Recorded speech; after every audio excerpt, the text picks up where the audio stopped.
പ്രിയപ്പെട്ട വിദ്യാർത്ഥികളെ, ഇന്നത്തെ വീഡിയോ ക്ലാസ്സിലൂടെ നമ്മൾ ഡിസ്കസ് ചെയ്യാൻ പോകുന്നത് 10th ഫിസിക്സിലെ രണ്ടാമത്തെ ചാപ്റ്ററിലെ വളരെ പ്രധാനപ്പെട്ട ഒരു ടോപ്പിക്കായ സോളിനോയിഡ് എന്ന് പറയുന്ന ടോപ്പിക്കിനെ കുറിച്ചാണ്. അപ്പോൾ ഈ ടോപ്പിക്കിൽ നിന്നും നമുക്ക് ഏകദേശം ഒരു 4 പോയിന്റ് അല്ലെങ്കിൽ 5 പോയിന്റ്സ് മാത്രമേ നമുക്ക് ഇവിടെ പഠിക്കാനുള്ളൂ. അപ്പോൾ ഇതിലെ ഫസ്റ്റ് പോയിന്റ് എന്താണ് സോളിനോയിഡ് എന്നാൽ എന്താണ് എന്നുള്ളതാണ്. അപ്പോൾ ഞാൻ ജസ്റ്റ് ഇവിടെ ഒരു സോളിനോയിഡിൻ്റെ ചിത്രം വരയ്ക്കുന്നുണ്ട്. ഈ രൂപത്തിലാണ് നമ്മൾ സോളിനോയിഡിനെ സൂചിപ്പിക്കുക. ഇനി ഈ രൂപത്തിന് നമ്മൾ വിളിക്കുന്ന പേര് സർപ്പിൾ ആകൃതി എന്നാ പറയുക. സർപ്പിൾ ആകൃതി, ഇംഗ്ലീഷിലാണെങ്കിൽ നമ്മൾ അതിനെ ഹെലിക്സ് ഷേപ്പ് എന്ന് പറയും. ഓക്കെ, അപ്പോൾ സോളിനോയിഡ് എന്താണെന്ന് ചോദിച്ചു കഴിഞ്ഞാൽ കുറച്ച് കോപ്പർ വയറുകൾ എടുത്തു ആ കോപ്പർ വയറിനെ നമ്മൾ ഹെലിക്സ് രൂപത്തിൽ ചുറ്റിയെടുത്താൽ അതിനെ നമ്മൾ വിളിക്കുന്ന പേരാണ് സോളിനോയിഡ്. അപ്പോൾ നമുക്ക് പറയാം സർപ്പിൾ ആകൃതിയിൽ ചുറ്റിയെടുത്ത കവചിത ചാലകങ്ങൾ വിളിക്കുന്ന പേരാണ് solenoid. Solenoid is A insulated copper wire wound in the shape of helix. Helix രൂപത്തിൽ ചുറ്റിയെടുത്ത ഇൻസുലേറ്റഡ് കോപ്പർ വയറിനെ നമ്മൾ വിളിക്കുന്ന പേരാണ് സോളിനോയിഡ്. അപ്പോൾ എന്താണ് സോളിനോയിഡ് എന്ന് കംപ്ലീറ്റ് ആയി. ദെൻ രണ്ടാമതായിട്ട് ഈ സോളിനോയിഡിലൂടെ നമ്മൾ കറന്റ് കടത്തിവിടുകയാണ്.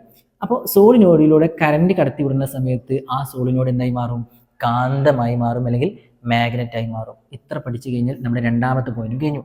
ഇനി കാന്തമാണ് എങ്കിൽ നമുക്കറിയാം കാന്തത്തിന് സൗത്ത് ഉണ്ടാകും, നോർത്ത് ഉണ്ടാകും, 2 ധ്രുവങ്ങൾ ഉണ്ടാകും, അല്ലെങ്കിൽ 2 പോളുകൾ ഉണ്ടാകും. അപ്പോൾ സോളിനോയിഡിന്റെ സൗത്ത് എങ്ങനെ കണ്ടെത്താം, അല്ലെങ്കിൽ നോർത്ത് എങ്ങനെ കണ്ടെത്താം എന്നുള്ളതാണ് നമ്മൾ മൂന്നാമത്തെ പോയിന്റിൽ നമ്മൾ ഡിസ്കസ് ചെയ്യുന്നത്. അപ്പോൾ അതിന് വേണ്ടിയിട്ട് ഈ സോളിനോയിഡിന്റെ ഈ അറ്റം നമ്മൾ നോക്കുന്ന സമയത്ത് അതൊരു റൗണ്ട് ഷേപ്പിലായിരിക്കില്ലേ. ഇനി തൊട്ടിപ്പുറത്തെ ഈ അറ്റം നോക്കുന്ന സമയത്ത് അവിടെയും ഏതുപോലെ ആയിരിക്കും?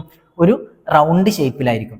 നമുക്കറിയാം കറന്റ് കടന്നു പോകുന്നത് ഒരു സർക്കുലാർ റിങ്ങിലൂടെ ഒന്നുകിൽ ക്ലോക്ക് വൈസ് ഡയറക്ഷനിലായിരിക്കും, അല്ലെങ്കിലോ ആന്റി ക്ലോക്ക് വൈസ് ഡയറക്ഷനിലായിരിക്കും.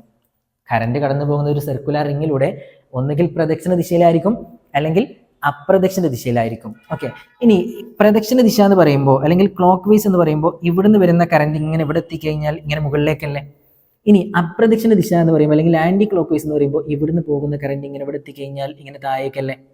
ഓക്കെ, ഇനി ഞാൻ പറയുന്നു കറന്റ് കടന്നു പോകുന്നത് പ്രദക്ഷിണ ദിശയിലാണ് എങ്കിൽ, അല്ലെങ്കിൽ ക്ലോക്ക് വൈസ് ഡയറക്ഷനിലാണ് എങ്കിൽ അവിടെ സോളിനോയിഡിന്റെ സൗത്ത് പോളായിരിക്കും. പഠിച്ചു വെക്കുക.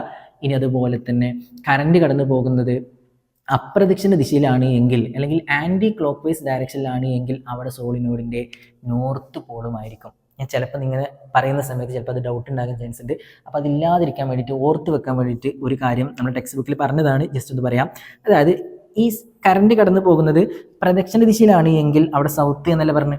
അപ്പോൾ കറന്റ് കടന്നു പോകുന്നത് ഇവിടെ ആരോമാർക്ക് താഴേക്ക്, ഇവിടുത്തെ ആരോമാർക്ക് എങ്ങോട്ടേക്കാ?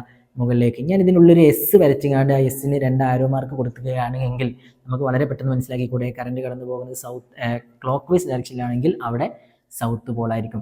ഇനി ഇതുപോലെ കറന്റ് കടന്നു പോകുന്നത് അപ്രദക്ഷിണ ദിശയിലാണെങ്കിൽ അവിടെ നോർത്ത് എന്നല്ലേ പറഞ്ഞു. അപ്പോൾ ഇതിനുള്ളിൽ ഒരു എൻ എന്ന് മാർക്ക് ചെയ്തുകൊണ്ട് ആ എൻ്റെ 2 അഗ്രഭാഗത്ത് ഇതുപോലെ ആരോ മാർക്ക് കൊടുക്കുകയാണെന്നുണ്ടെങ്കിൽ കറന്റ് കടന്നു പോകുന്നത് അപ്രദക്ഷിണ ദിശ, ഈ എന്നിന്റെ ആരോ മാർക്ക് മുകളിലേക്ക്. കറന്റ് കടന്നു പോകുന്നത് അപ്രദക്ഷിണ ദിശ, ഈ എന്നിന്റെ ആരോ മാർക്ക് ഈ ആരോ മാർക്ക് നോക്കിക്കൊണ്ട് നമുക്ക് കറന്റ് കടന്നു പോകുന്ന ഡയറക്ഷൻ അനുസരിച്ച് അതിന്റെ സൗത്ത് നോർത്ത് കണ്ടെത്താൻ കഴിയും. ഇതാണ് നമ്മൾ ഇവിടുന്ന് പഠിക്കേണ്ട മൂന്നാമത്തെ പോയിന്റ്. അപ്പോൾ മൂന്നാമത്തെ പോയിന്റ് നമുക്ക് ഇങ്ങനെ ചുരുക്കി വായിക്കാം.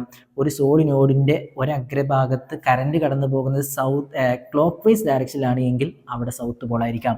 ഇനി കറന്റ് കടന്നു പോകുന്നത് ആന്റി ക്ലോക്ക് വൈസ് ഡയറക്ഷനിലാണ് എങ്കിൽ അവിടെ നോർത്ത് പോളായിരിക്കാം. അപ്പോൾ ഇവിടുന്ന് നമുക്ക് ഒരു ക്വസ്റ്റ്യൻ ചിലപ്പോൾ ചോദിക്കാം, ഒരു സോളിനോയിഡിന്റെ 2 അഗ്രഭാഗത്തും കറന്റ് കടന്നു പോകുന്നത് ക്ലോക്ക് വൈസ് ഡയറക്ഷനിലാണ് എന്ന് പറഞ്ഞാൽ ശരിയാണോ എന്ന് ചോദിക്കാം. ശരിയാണോ? ഒരിക്കലും ശരിയാകില്ല. കാരണം ഒരു കാന്തത്തിന് ഒരു ഭാഗത്ത് സൗത്ത് ആണ് എങ്കിൽ അടുത്ത ഭാഗത്ത് ഏതേ വരുള്ളൂ? നോർത്തേ വരുള്ളൂ. അപ്പോൾ സൗത്ത് വരണമെങ്കിൽ കറന്റ് എങ്ങനെ കടന്നു പോകണം? ക്ലോക്ക് വൈസ് ഡയറക്ഷനിൽ കടന്നു പോകണം. നോർത്ത് വരണമെങ്കിൽ കറന്റ് എങ്ങനെ കടന്നു പോകണം? ആന്റി ക്ലോക്ക് വൈസ് ഡയറക്ഷനിൽ കടന്നു പോകണം. അപ്പോൾ സ്റ്റേറ്റ്മെന്റ് രൂപത്തിലേക്ക് ചിലപ്പം ശരി ഏത് അല്ലെങ്കിൽ തെറ്റേത് എന്ന രൂപത്തിലേക്ക് ചോദിച്ചു കഴിഞ്ഞാൽ ആൻസർ ചെയ്യാൻ പറ്റണം. ഇത്ര മാത്രമേ നമുക്ക് ഈ മൂന്നാമത്തെ പോയിന്റിൽ പറയാനുള്ളൂ. ഇനി നാലാമത്തെ പോയിന്റിൽ നമ്മൾ നോക്കുന്നത്, ഈ സോളിനോട് കൂടെ കറന്റ് കടത്തി വിടുന്ന സമയത്ത് അത് കാന്തമായി മാറും. അപ്പോൾ ഈ കാന്തത്തിന്റെ ശക്തി നമുക്ക് എങ്ങനെല്ലാം കൂട്ടാം എന്നുള്ളതാണ്, അല്ലെങ്കിൽ സോളിനോഡിന്റെ കാന്തശക്തിയെ സ്വാധീനിക്കുന്ന ഘടകങ്ങൾ ഏതെല്ലാം എന്നുള്ളതാണ് നമ്മൾ അടുത്തായിട്ട് ഡിസ്കസ് ചെയ്യുന്നത്. അപ്പോൾ ഒരു 4 ഘടകങ്ങളാണുള്ളത്. ഞാൻ ഇവിടെ 2 ചിത്രങ്ങൾ വരയ്ക്കാം. ഒരു ചെറിയ ചുറ്റുകളുള്ള സോളിനോഡ് എടുത്ത് ഒരുപാട് ചുറ്റുകളുള്ള ഒരു സോളിനോഡ് എടുത്തു. ഇനി നിങ്ങൾ പറയാം, ഇവിടുത്തെ കാന്തശക്തി ആയിരിക്കോ ഇവിടുത്തെ കാന്തശക്തി ആയിരിക്കോ കൂടുതലുണ്ടാകുക അല്ലെ? ചുറ്റുകളുടെ എണ്ണം കൂടുന്ന സമയത്ത് സ്വാഭാവികമായും കാന്തശക്തി കൂടണം. അപ്പം നമുക്ക് പറയാൻ പറ്റും സോളിനോഡിന്റെ ചുറ്റുകളുടെ എണ്ണം ഈ ചുറ്റുകളുടെ എണ്ണം കൂടുന്നതിനനുസരിച്ച് സോളിനോഡിന്റെ കാന്തശക്തി കൂടുന്നു എന്ന് പറഞ്ഞൂടെ? ഓക്കെ, അപ്പോൾ ഒന്നാമത് സോളിനോഡിന്റെ കാന്തശക്തിയെ സ്വാധീനിക്കുന്ന ഒന്നാമത്തെ ഘടകം ചുറ്റുകളുടെ എണ്ണമാണ്. ഇനി രണ്ടാമതായിട്ട് ഏത് ഘടകമാണ് എന്ന് നോക്കുന്നതിന് വേണ്ടിയിട്ട് സോളിനോയിഡിനെ കറണ്ട് കടന്നു പോകാൻ വേണ്ടിയിട്ട് ഒരു ബാറ്ററി ആയിട്ട് ഘടിപ്പിച്ചു. ഇനി ഞാൻ ചോദിക്കട്ടെ, ഇവിടെ ഒരു ബാറ്ററി കൊടുക്കുന്ന സമയത്താണോ അല്ലെങ്കിൽ കൂടുതൽ ശക്തി കൂടിയ ബാറ്ററി അല്ലെങ്കിൽ കറണ്ട് ഉപയോഗിക്കുന്ന സമയത്താണോ കൂടുതൽ കാന്തശക്തി ഉണ്ടാവുക? സ്വാഭാവികമായിട്ട് നമുക്ക് പറയാം കറണ്ട് കൂടുന്ന സമയത്ത് അവിടെ ഉണ്ടാകുന്ന കാന്തശക്തിയും എന്തായിരിക്കും? കൂടുതലായിരിക്കും. അപ്പം നമുക്ക് എഴുതി കൂടെ രണ്ടാമത്തെ പോയിന്റ് കറണ്ടിൻ്റെ തീവ്രത. കറണ്ടിൻ്റെ തീവ്രത കൂടുന്നതിനനുസരിച്ച് സോളിനോയിഡിൻ്റെ കാന്തശക്തി കൂടും, കറണ്ടിൻ്റെ തീവ്രത കുറയുന്നതിനനുസരിച്ച് സോളിനോയിഡിൻ്റെ കാന്തശക്തി കുറയും. ഈ 2 പോയിന്റ് മാത്രമല്ല, വീണ്ടും അടുത്തതായിട്ട് 2 പോയിന്റ് കൂടി പറഞ്ഞു കഴിഞ്ഞാൽ ഈ ടോപ്പിക്ക് നമുക്ക് കഴിഞ്ഞു. അടുത്ത പോയിന്റ് നമ്മൾ പറയുന്നത്, ഒരു സോളിനോയിഡിനുള്ളിലൂടെ ഒരു പച്ചിരിമ്പ് വെച്ച് കൊടുക്കുകയാണെന്നുണ്ടെങ്കിൽ ആ പച്ചിരിമ്പിന്റെ ഉപയോഗം മൂലം നമുക്ക് എന്ത് ചെയ്യാൻ പറ്റും? സോളിനോയിഡിന്റെ കാന്തശക്തി കൂട്ടാം. അപ്പൊ മൂന്നാമത്തെ പോയിന്റ് ആയിട്ട് നമുക്ക് എഴുതാം പച്ചിരിമ്പിന്റെ ഉപയോഗം അല്ലെങ്കിൽ പച്ചിരിമ്പിന്റെ സാന്നിധ്യം എന്ന് എഴുതാം. അപ്പൊ പച്ചിരിമ്പ് ഉപയോഗിക്കുന്നത് വഴി ഇവിടുത്തെ കാന്തശക്തി ഒന്നുകൂടി കൂടും.